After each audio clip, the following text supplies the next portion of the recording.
that value. We're underway. VortiX versus B. After VortiX took out BC and B took out Lenok, we find ourselves here in the first semi-finals of round 1 of Golden League 2. Let's do it.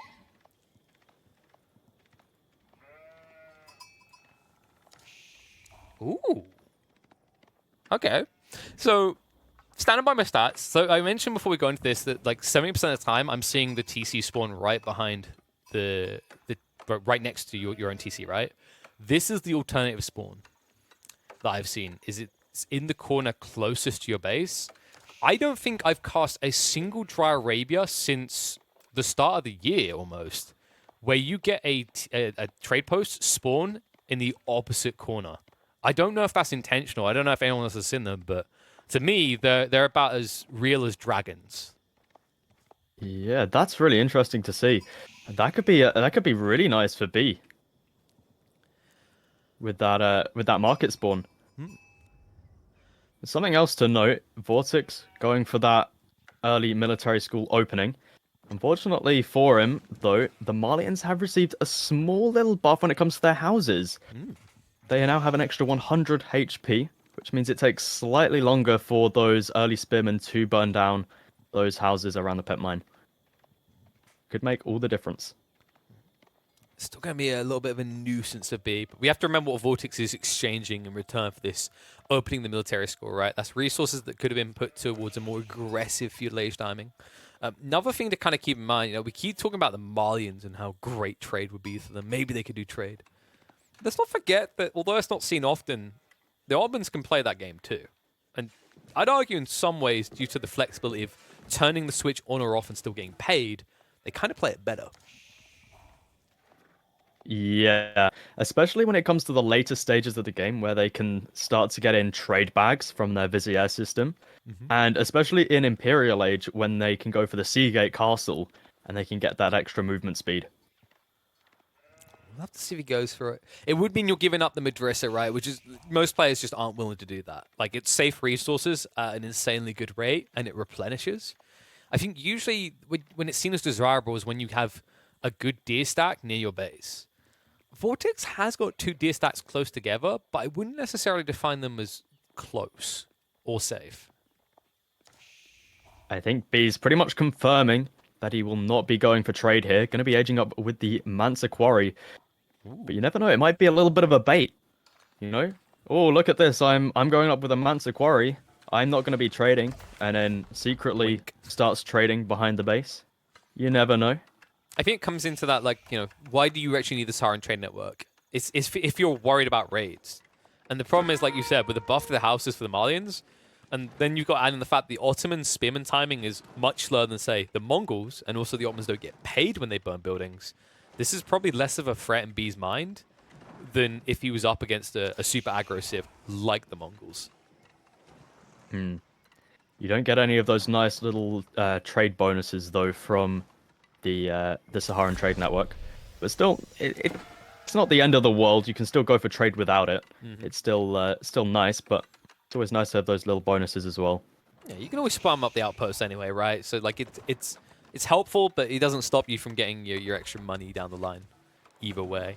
And also, this just guarantees you have a little bit more flexibility, right? If you want to go into stone, if this is like a double TC play for the Malians, or if you just want that extra bit of gold to tech you up faster, which he also might feel he needs that gold if he doesn't want to prevent this early aggression onto his pit mine area. See here, that house just surviving so much longer. Where's this?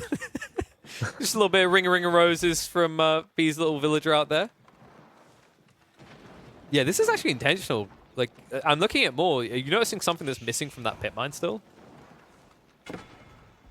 He never built a mining camp, right? He never intended to rush for like a castle timing. So yeah, Manta covers it, though. I wonder if B's had the lumber camp bug. I don't know. Please don't. No. Mining camp bug. It's an everything bug. I wasn't sure if I wanted to mention it. Like, that's why I was going to make a bold prediction that no one would pick the Malians coming to this, or maybe they wouldn't be allowed. There is a we got to address it. There is a bug that stops you from placing buildings where you've already placed buildings. Yeah, It's really annoying. I've seen a lot of players complaining about it. And especially for the Malians, where they have to place their houses directly next to the pit mine, it makes it really hard if that bug does come through, because you're effectively losing out on a small gold trickle for the rest of the game. It's like, is it every building? I think can have this, because I've noticed some people complain like they would cancel a landmark and try to place it again, and you can't occupy the area. Yeah, I've seen it with landmarks, houses, and drop-off buildings so far. Oh, good lord. So it seems like it's most buildings. But having a look at B here, he's going heavy into warrior scouts and professional scouts behind this. Which is great if you don't lose them, but they're getting limped down pretty easily by this many spears. Even if you try to min-max this to snipe out the spears, like, I don't think you're quick enough. I think this is actually just kind of a loss for B. Oh, VortiX. He almost got the pinch there. So loses one of the spearmen. And these warrior scouts, as you mentioned in the previous game, they do heal faster, but it still takes a bloody long time. Are you kidding me? Be doing such a good job here. Are you kidding me? Look at that. All of the scouts so low on HP, but manages to keep them all alive. And this is no small feat, right? VortiX is considered one of the best micro players in the game. And it is just looking trivial right now. He's just being teased. He'll finally get one, but he will finally lose the last of the spearmen. Now, keep in mind that was 2 scouts going down, if I recall correctly, 70 food a pop? Or was it 90 for the Malians? 90 for the Malians, I think. So quite pricey, especially considering that VortiX, he built a military school to get these units, but they didn't themselves cost anything. But now B can go out with those warrior scouts, going to start to pick up the deer. Looks like he's going for his opponents first, which makes sense. But it does mean they're going to be a little bit more exposed to any more spearmen that VortiX is going to be rallying out. At the moment, he's only got the one, though. Needs to be careful about committing too hard here, right? Because if you do go for those carcasses, if you do think about pro scouts, you're slower on the retreat. So if you walk away now after a fight and you're at 30% HP and you go for those pickups, you're probably just going to die on the retreat. And it is very difficult to now get away, considering VortiX did invest early on to the point into the meta, so he now gets that movement speed buff. Looks like B's finally moving over to that western deer at the north of the map. I would love to see him just go more aggressive than this and snatch the closer deer, because something you got to keep in mind about VortiX's comp is it's not cheap. I think he's passively producing the Sipahi, but he's still actively producing spearmen that cost 60 food each. He's going to need more than the Madrissa's going to give if he wants to keep this up. And that means having to go out into those deer on the left side that won't be there much longer.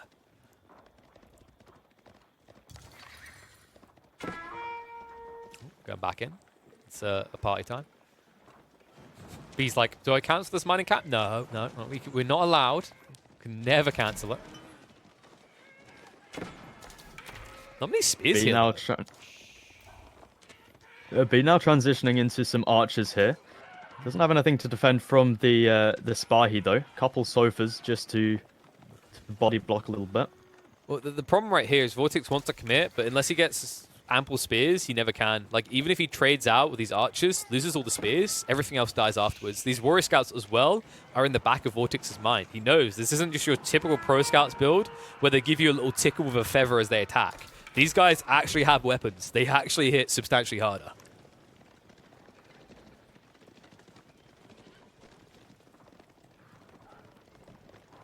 VortiX at the moment has 7 spearmen on the field. Should be enough to defend from this. Only the 5 archers for B in this little army. I don't think that's going to be enough to defend. It does result in B having to fall back. Yeah, like, B came insanely far out here. He has to commit now, but there's too many spears. I don't think he kills them fast enough. That's a throwaway. Everything's going to die for B. And we see the meta there giving that that attack speed buff as well. Just means that was a terrible fight there for B. The meta's not sure what he was thinking, pushing forward that far. Is it me or meta? Like, they kind of give me Grogu vibes, right? Like, everyone wants to kill him, but they're so hard to kill, and like they just inspire everyone to fight harder, right? The Mandalorian just seems to fight to the death for this meta. It's just so frustrating to deal with. You can't snipe it out early. You need to get rid of it. And B, his advantage was playing close to his base. The moment you come out with this mid-map, it's not just that attack speed, Malice, it's the movement speed differential that shuts you down and takes you out. VortiX is now constructing 2 rams. It looks like he wants to try and shut down these pit mines once again. He really wants to eliminate those. Yeah. He's just going to be looking to harass here with a couple warrior scouts. Might be going for the deer, just slowly trickling them back to his base. Yeah, they're simply there for the deer. Like, 2 of them don't do enough damage. They'll actually get surrounded and killed by the villagers. So he just wants more food. He needs it as well. You know, like, he's actually working pretty hard on the food at this point. He's trying to spread himself between the wooden food because he needs more archers, but these sofas, these scouts, they're not cheap. Everything's expensive. And now with the rams in, you know, it seems like a kind of aggressive overextension from VortiX, but he reads this perfectly. You know, B's in the process of rebuilding an army. Taking out these houses slows him down further. Javelin throws being produced for B now. Going to be doing pretty well up against the archers. But they're an expensive unit to make, and they do cost gold. And right now, VortiX is shutting down the gold income from B. Taking out that first pit mine. Notice the Sipahi have kind of been targeted here by B. That's the only thing that threatens his javelin throwers. If the Sipahi are gone, the javelin throwers win. That's why I wouldn't be surprised if VortiX considers dropping his stables. Just kind of doubles down on this cavalry comp, because right now, that's the thing that B can't answer in mass. But right now, VortiX is just getting so much value from just taking out these pit mines. Villagers there as well, gonna get taken out. Oh, that's a stinger. Now the Sipahi can make their way around the backside. I mean, the javelin thrower count up to 7, but without a substantial front line, they just don't do enough. Remember what we mentioned about that movement speed differential? Once again, B gets forced to come out of his base and gets punished for it.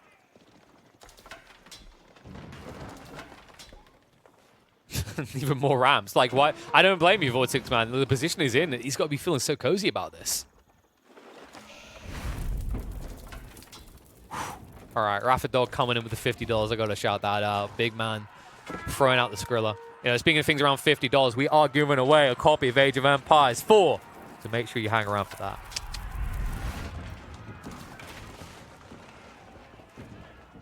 This is, I'm kind of adding up the numbers in my head, right? It's 25 wood per house. He's lost, like, what, 8 houses? That's 200 wood already? Yeah. And the pit mine? I think he lost the pit mine as well, right? Yeah, he's lost 2 pit mines so far. So that's 300 wood right there gone. So the Rams have paid for themselves. I think he cancelled the 3rd one, right? Or did it die? I think it died. He oh, did no, have it's 3 elsewhere. a second ago. It's somewhere. I don't know where. Where is it? Is it? Oh, it's north side. It's just getting rid of even more houses. Okay, like this is paid for itself for VortiX. Like that's before we even equate idle time of villagers to build all these houses again, right? And all these things that you lose. And the military mass for VortiX just continues to grow. With 21 versus 45 for VortiX. I don't really see a way for B now. Like I think he's gonna get over leveraged on javelin throws, and VortiX has done something quite like, it seems one brain, but it's actually big brain here. Me build spears. Like, you have throwy spears, me have pokey spears. And the pokey spears long-term are just going to win out. But interesting to see VortiX stopping production on the Sipahi. I think he's just got the one military school set to it. That was a great snipe there by B. That buys him a little bit of time. The meta was taken out. And VortiX, he's done this very greedy build we see quite often from the Ottomans. He didn't build a secondary meta ahead of time. So now he's playing without that movement speed and attack speed. He's going to be much more hesitant to commit into the base.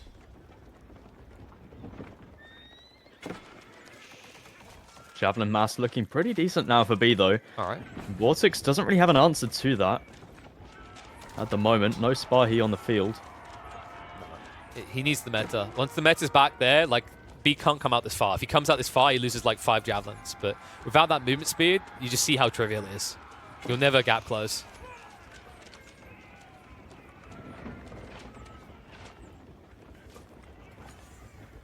Meta now back in the queue for VortiX. B is manipulating the map quite well here. We saw the pit mine on the left side, but interestingly enough, he headed towards the Sacred Site pit mine as well. Oh, that was nice as well. He just baited the spearman away, so VortiX still doesn't know that there's a second pit mine set up on the central Sacred Site.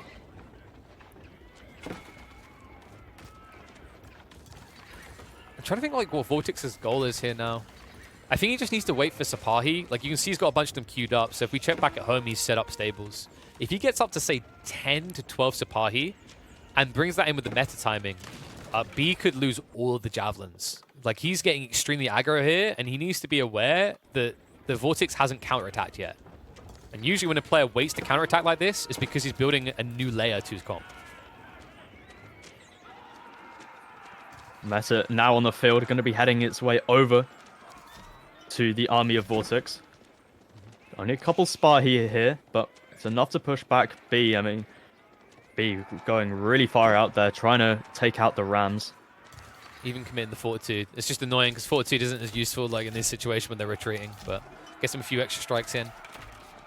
Should be where he resets. That meta still hasn't arrived. I've got a feeling that he hasn't actually used the formation exploit to get him across quicker. A formation exploit being where you can select the unit, click it across the map, then shift select another unit, and then shift click so they have a shared point to rally to.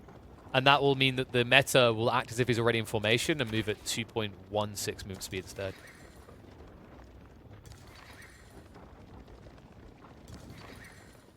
We see the Spahi numbers for VortiX starting to build up once again. And it looks like he's wanting to go for Castle Age behind this, so not looking to commit to Feudal Age here. Interesting move. I mean, he has the advantage now. So maybe he still looks to just prod a little bit, but there we do see the Mehmed Imperial Armory does get dropped down. This is a perfect way for VortiX to play this. He's actually balanced his eco and military in a brilliant way here. He understands what B has done here. Like 17 javelin throws is no small feat. You know, unless you're talking about VortiX Raw just pushing Sapahi, B is spending more military. And, well, those Sapahi will counter the javelin throws once they get in like this. It's problematic as well because B has very limited front line. A lot of back line. And playing in these choke points usually have an advantage, but with this Archer Mass that VortiX has, he kind of keeps that even. And now the pressure comes in on the Villager Force as well. B, at risk of just being blitzed out of this one. VortiX close to completing the tech up. And in the meantime, the Rams, which he's had for several minutes now, have well and truly paid for themselves. The whole of B's economy right now is going to be put under pressure. Villagers having to evacuate from the woodline. The tech up now comes through. Javelin throwers being taken out. Such an expensive unit to be losing.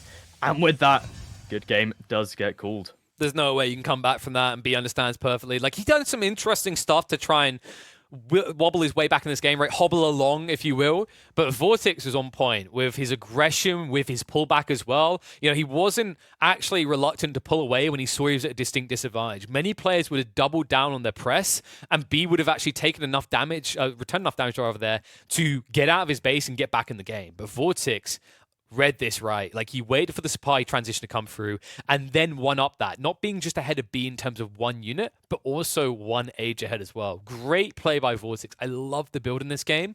B, you know, I like this idea of pro scouts and the way he tried to leverage it, but I think he forfeited quite a lot early on, and multiple times over, he got baited out of his base to where he just simply can't take fights.